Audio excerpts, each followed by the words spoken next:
हरे कृष्णा प्रिय भक्तजनों, कैसे हैं आप सभी। मैं नीलम आप सभी का आपके अपने चैनल प्रभु भक्ति संगीत में हार्दिक स्वागत करती हूँ। भक्तजनों, आज माघ मास की कृष्ण पक्ष की 10वीं तिथि है और आज दिन गुरुवार का है। तो आइए आज का महात्म शुरू करने से पहले हम सबसे पहले गणेश जी की कथा का श्रवण करते हैं। तो प्रेम से बोलिए गणेश जी महाराज की जय हो। एक समय की बात है, श्री गणेश जी भगवान गंगा किनारे तपस्या कर रहे थे। इसी समय तुलसी ने विवाह की इच्छा से तीर्थ यात्रा पर प्रस्थान किया था। देवी तुलसी सारे तीर्थ स्थलों का भ्रमण करते हुए उसी गंगा तट पर पहुंची जहां गणेश जी भगवान तपस्या में लीन थे। गंगा तट पर देवी तुलसी ने देखा कि गणेश जी भगवान तपस्या कर रहे हैं, तो उस समय गणेश जी रत्न जड़ित सिंहासन पर विराजमान थे। उनके समस्त अंगों पर चंदन लगा हुआ था। गले में पारिजात पुष्पों के साथ स्वर्ण मणि आदि के अनेक हार पहने हुए थे। उनके कमर में अत्यंत कोमल रेशम का पीताम्बर लिपटा हुआ था। तुलसी श्री गणेश को देखकर इस रूप पर मोहित हो गई और उनके मन में गणेश जी से विवाह करने की इच्छा जागृत हो गई। तुलसी ने विवाह की इच्छा से गणेश जी का ध्यान भंग कर दिया। तो गणेश जी ने तुलसी से कहा कि तपस्या भंग करना अशुभ होता है और तुमने मेरी तपस्या भंग क्यों की है। तो तुलसी कहने लगी कि मैं तुमसे विवाह करना चाहती हूँ। तो गणेश जी भगवान बोले कि मैं तो ब्रह्मचारी हूँ और आपके विवाह के प्रस्ताव को नामंजूर करता हूँ। तो इस तरह गणेश जी भगवान के मना करने पर तुलसी बहुत ही दुखी हुई और आवेश में आकर श्री गणेश से कहने लगी कि तुम एक तो क्या, तुम्हारे तो दो दो विवाह होंगे। तुलसी द्वारा इस तरह के वचन सुनकर गणेश जी भगवान को भी गुस्सा आ गया। तो गणेश जी भगवान क्रोधित होकर कहने लगे कि तुलसी, तुम्हारा विवाह भी एक असुर से होगा। एक राक्षस की पत्नी होने का श्राप तुमसे सुनकर तुलसी ने श्री गणेश से माफी मांगी। तब गणेश जी भगवान ने तुलसी से कहा कि तुम्हारा विवाह शंखचूड़ राक्षस से होगा, किंतु फिर भी तुम्हें भगवान विष्णु और श्री कृष्ण के प्रिय होने के साथ साथ कलयुग में जगत के लिए जीवन और मोक्ष देने वाली होगी। पर मेरी पूजा में तुलसी चढ़ाना अशुभ होगा।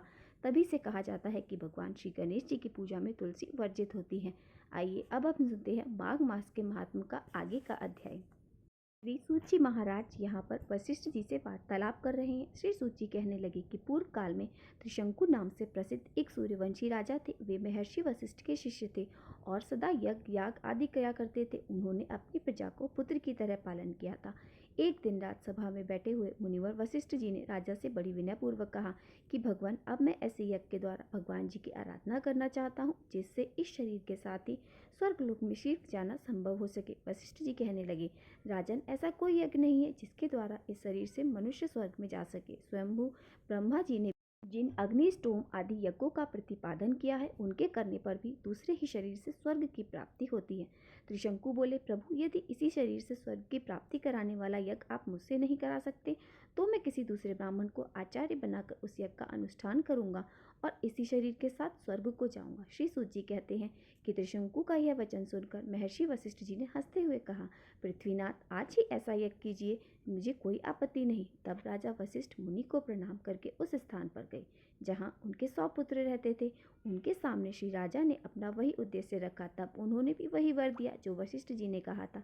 यह सुनकर राजा ने पुनः उससे कहा कि गुरु पुत्रों, आपके पिताजी इस समय मुझसे स्वशरीर स्वर्ग भेजने में असमर्थ हो गए हैं, इसलिए मैंने उन्हें छोड़ दिया है।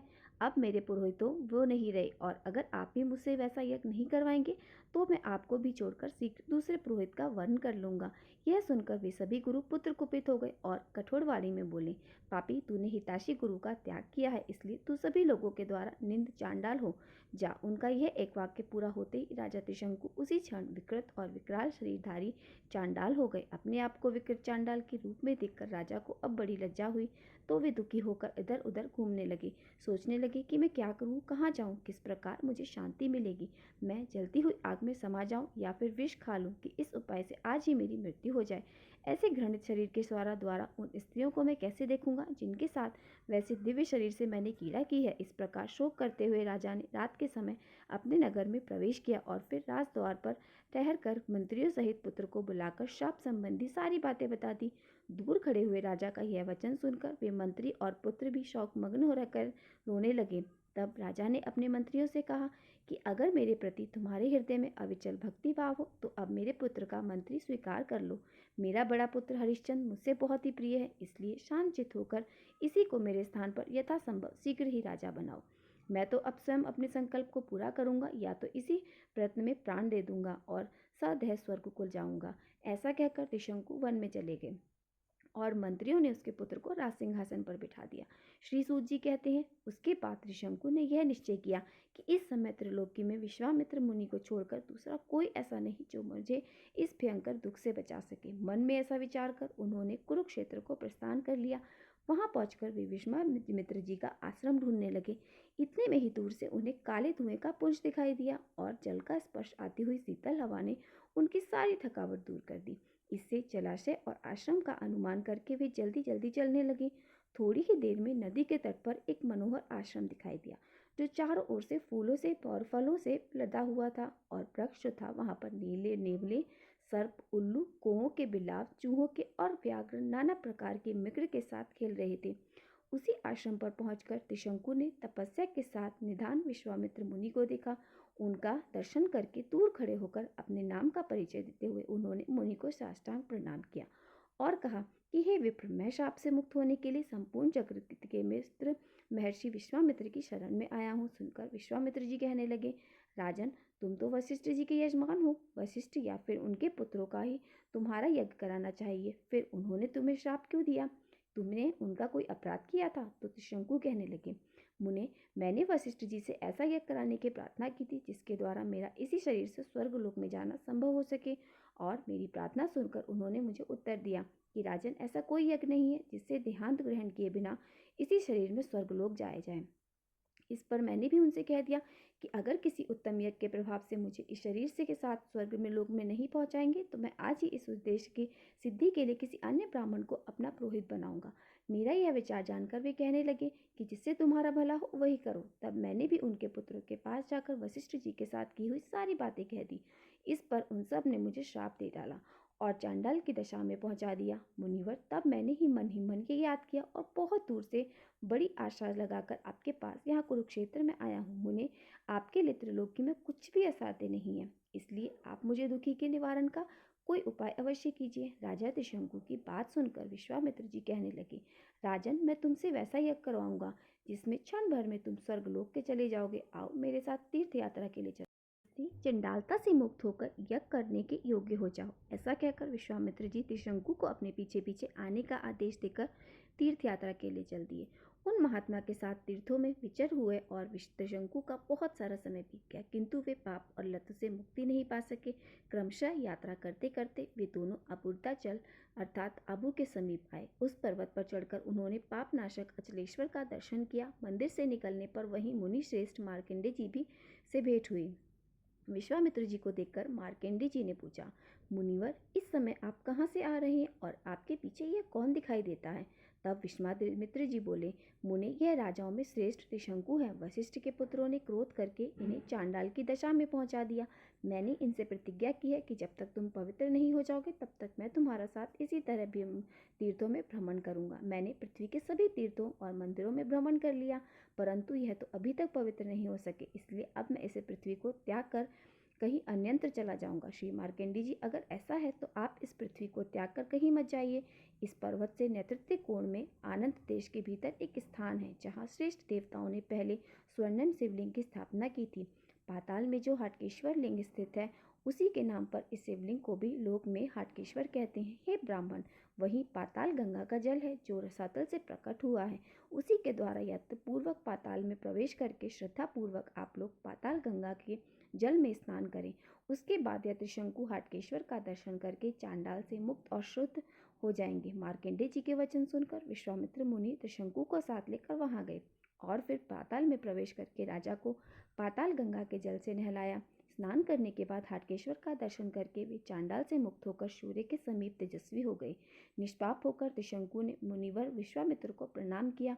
मुनि कहने लगे, हे राजन, सौभाग्य की बात है जो तुम इस चांडाल तत्व से प्रमुक्ति पा गए हो, किंतु मित्र, तुम्हारे लिए मैं स्वयं ब्रह्मा जी के पास जाकर प्रार्थना करूंगा कि वे तुम्हारे यज्ञ में भाग ग्रहण करें। इसलिए तब तक मैं ब्रह्मलोक से आता हूँ, जब तक तुम यज्ञ के सभी सामान यहीं मंगाओ। राजा ने बहुत अच्छा कहकर मुनि की आज्ञा स्वीकार कर ली। तब वे ब्रह्मा जी के समीप जाकर उन्हें प्रणाम करके बोले कि हे पितामह, मैं राजा त्रिशंकु के द्वारा इस संकल्प से यज्ञ कराऊंगा कि वे मनुष्य शरीर से ही आपके लोक में जा सके, इसलिए आप शिव, विष्णु आदि सभी देवताओं के साथ यज्ञ मंडप में पधारें। ब्रह्मा जी ने कहा, हे ब्राह्मण, देह ग्रहण किए बिना केवल यज्ञ कर्म से स्वर्ग की प्राप्ति कभी नहीं हो सकती। हम सब देवताओं के मुख अग्नि हैं। वेदोक्त विधि से भली भांति आहुति देने पर हम सब लोग यज्ञ में अपना भाग ग्रहण करेंगे। इसलिए राजा अग्निमुख में ही आहुति दे, फिर उस यज्ञ के प्रसाद से देह त्याग के बाद ही वे अवश्य स्वर्ग प्राप्त कर लेंगे। श्री सूत जी कहते हैं, ब्रह्मा जी का वचन सुनकर विश्वामित्र जी बोले, अच्छा तो आप मेरी तपस्या का बल देखिए। मैं त्रिशंकु से विधिवत दक्षिणा युक्त यज्ञ कराकर उसी के द्वारा उन्हें वह यहाँ लेकर आऊंगा। ऐसा कहकर विश्वामित्र जी पृथ्वी पर लौट गए और महात्मा त्रिशंकु के यज्ञ को संपन्न कराने की चेष्टा में लीन हो गए। यज्ञ प्रारंभ कराने के लिए योग्य शुभ समय आने पर उसी श्रेष्ठ वन में उन्होंने वेदों के पारंगत ब्राह्मणों को बुलाकर राजा को यज्ञ की दीक्षा दी। उस यज्ञ में वे स्वयं ही अधु अर्थात यजुर्वेदी पाठी हुए। शल्प मुनि होता है अर्थात ऋग्वेदी के पद पर प्रतिष्ठित हुए महर्षि गौतम को ब्रह्मा जी का पद प्राप्त हुआ। मित्र वरुण कर्म में महर्षि च्यवन अग्नि बनाए गए। याज्ञवल्क उद्रा अर्थात सामवेद जामने प्रति हर्ता शंकुकर्ण प्रस्तोता प्रल गालव उता पुलस जी मुंसी और मुनिवर गर्ग होता हुए अग्निष्ठा तथा भृगु जी आचा वाग बनाए गए। श्रद्धालु त्रिशंकु ने इन सभी को ऋत्विज बनाया और स्वयं बाल कटवाकर मृग चमड़ धारण कर लिया, हाथ में हिरण का सींग लिया और दूध पीकर रहने लगे। उपयुक्त सभी महर्षियों को वरण करके अर्थात उनका पूजन करके उन्हें यज्ञ कर्म में लगाया। इस प्रकार दीर्घ काल तक चालू रहने वाले उस यज्ञ के आरंभ होने पर सभी दिशाओं से वेद वेदंगों के पारंगत वहां पर आने लगे। बहुत से धन अंध कृपण अर्थात कंगाल गृहस्थ वाले चारों तरफ ही अन्न के बड़े बड़े पहाड़ खड़े कर दिए और शेष ब्राह्मणों को दान के लिए तरह तरह की असंख्य वस्तुएं भी इकट्ठी की गई। देवता अग्निमुखी से राजा के भविष्य को ग्रहण करते हुए इस प्रकार यज्ञ करते करते राजा के 12 वर्ष बीत गए, किंतु उन्हें अभिष्ट फल की प्राप्ति नहीं हुई। फिर उन्होंने यज्ञांती और ऋत्विज को यथा योग्य दक्षिणाएं देकर तृप्त किया। ब्राह्मणों को विदा करने के बाद राजा त्रिशंकु वहां आए और अन्य संबंधियों और मित्रों को भी विदा कर दिया। फिर वे विश्वामित्र जी से कहने लगे, ब्राह्मण आपके प्रसाद से मुझे दुर्लभ फल की प्राप्ति हुई, चंडालता भी नष्ट हो गई, परंतु इसी सर से स्वर्गलोक नहीं मिलता। केवल एक यही दुख मेरे हृदय में कांटे की तरह चुभ रहा है। मुने, अब वशिष्ठ जी के पुत्र यह सब बात सुनकर मेरा उपहास करेंगे, इसलिए अब मैं वन में रहकर तपस्या करूंगा, राज्य नहीं करूंगा। त्रिशंकु की बात सुनकर विश्वामित्र जी बोले, राजन दुखी मत होइए, मैं तुम्हारे इसी शरीर से स्वर्गलोक में भेजूंगा। ऐसा कहकर विश्वामित्र जी ने चंद्रशेखर भगवान शंकर का दर्शन किया और इस प्रकार उनकी स्तुति की कि हे अंचित महादेव आपकी जय हो, हे पार्वती बल्लभ आपकी जय हो, हे कृष्ण जगन्नाथ कृष्ण जगतपुरु आपकी जय हो, अचिंत्य अम्य अनंत अच्युत आपकी जय हो, प्रभु हे शिव आपकी जय हो, सर्व पापनाश आप ही धाता विधाता करता और रक्षक हैं। हे देवेश, 4 प्रकार के प्राणियों और कल्याण करने वाले भी आप ही हैं। जैसे तिल में तेल और दही में घी व्याप्त रहता है, उसी प्रकार समस्त संसार आपसे व्याप्त है। आप ही ब्रह्मा विष्णु इंद्र और अग्नि हैं। आप ही वशत का यज्ञ और सूर्य हैं, अथवा बहुत कहने या स्तुति करने की क्या आवश्यकता है। प्रभु, मैं आपकी वेद वर्णित विभूति को बहुत संक्षेप में बतला रहा हूँ। भगवान तीनों लोक में चर और अचर जो कुछ भी दिखाई देता है सब में व्याप्त आप ही हैं। ठीक उसी तरह जैसे काष्ठ अर्थात लकड़ी में अग्नि व्याप्त रहती है।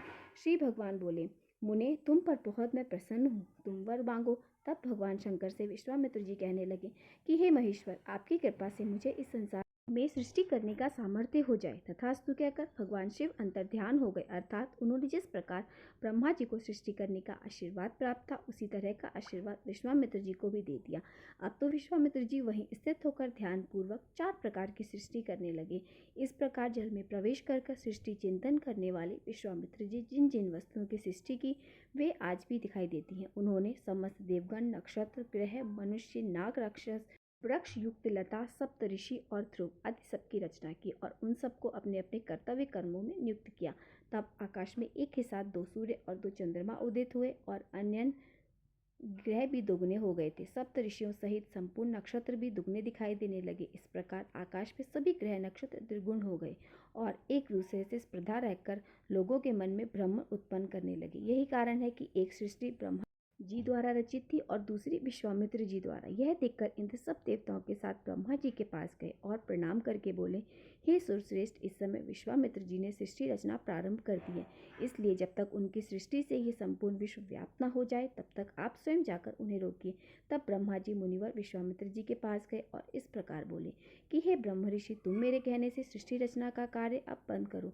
विश्वामित्र जी ने सुना तो कहने लगे, अगर राजा त्रिशंकु इसी शरीर से आपके लोक में चले जाए तो मैं नई सृष्टि नहीं रचूंगा।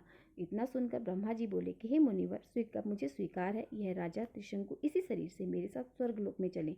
तुम सृष्टि रचना से मुक्त हो जाओ। ऐसा कहकर ब्रह्मा जी त्रिशंकु को साथ लेकर चले गए और महर्षि विश्वामित्र जी हर्ष से भरकर वहीं रुके रहे। हरे कृष्णा। आज का अध्याय यहीं पर समाप्त होता है। उम्मीद करती हूँ आपको आज का अध्याय पसंद आया होगा।